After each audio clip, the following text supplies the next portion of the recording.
Guruji was masterful at pushing my buttons in a very incredible way, in that it propelled me deeper into awareness of myself. I still hear his voice in my head sometimes. I have very specific memories of his touch, and sometimes when I'm practicing, these things just sort of pop up. So he's still with me in a very relevant and important way. I feel like I'm still benefiting from the teachings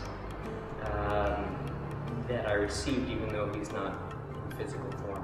In the old shala, there was only 12 spaces for people to practice. It was pretty small. And you'd sit on these stairs and you could kind of peer into the room, and I remember thinking, oh my gosh, if he tries to put me in that posture, my body will just fall into pieces. And I got in the room and he was amazing. It was almost like he knew exactly what my body could take and where it could go. There was never a question. And I remember he helped me in all sorts of postures. I had no idea that I had to actually do them in the full form. We get to back bends and he tells me to start walking my hands in. So I start walking my hands in, and he tells me to start catching my feet. And I instantly panic and stand up, and he says, "Why fearing?" And that "why fearing," when he said that, I knew right then that I was coming back to my source.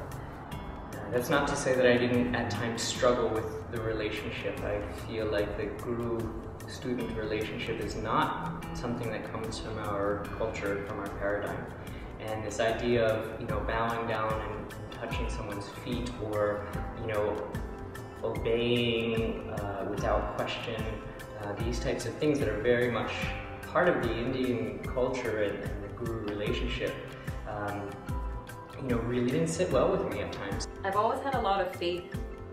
Maybe it's from my parents, who knows what it's from, but when you meet someone who really connects and really is honest with you, it's not like Guruji, he was pushing buttons. He was asking people to rise up and be strong, and it's not easy. It's not like every trip to Mysore was a cakewalk.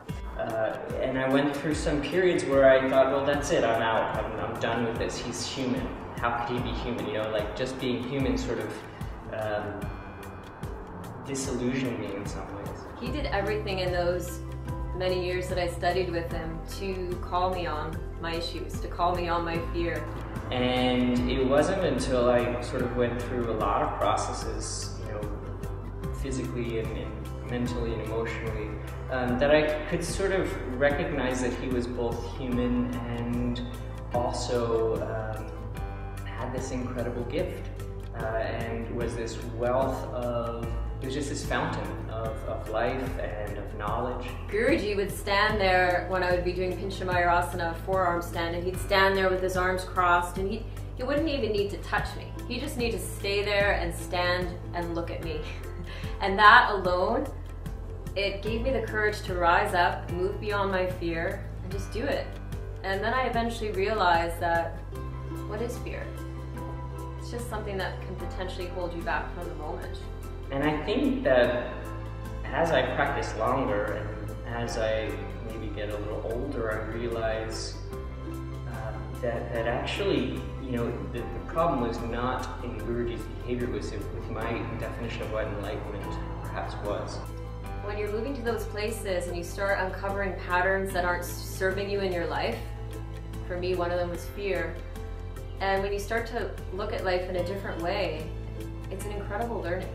And those people who inspire you, it's nice to be around them. Because one of the things that Guruji always seemed to me was incredibly comfortable in his own body, in his own skin, very natural in the way that he related to other people, in the way that he taught, very focused and driven and these types of things. And so if anything, if I aspire to anything in my yoga practice, that's it. It's to be completely at ease with who I am, completely at ease with the world around me, completely accepting of things as they are. And these were definitely qualities that I could appreciate reflecting back on my relationship with Guruji.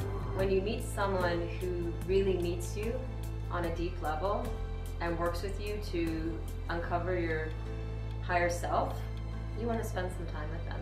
You want to study with them.